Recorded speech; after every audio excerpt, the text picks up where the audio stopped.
बादशाह जिक्र करेगा मसला करदा ओ जड़ी सैयदा मेरी लाश ते घोड़े ते ना बचड़ा बनाना सर एक मैं पकड़ता पर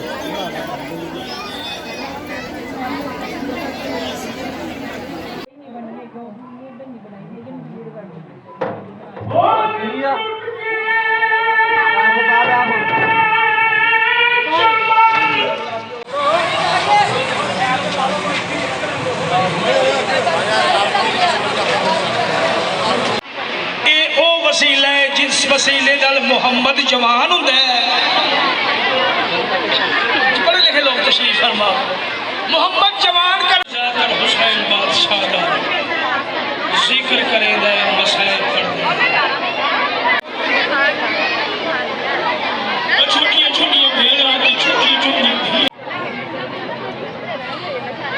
जेड़े तशरीफ ले आए हो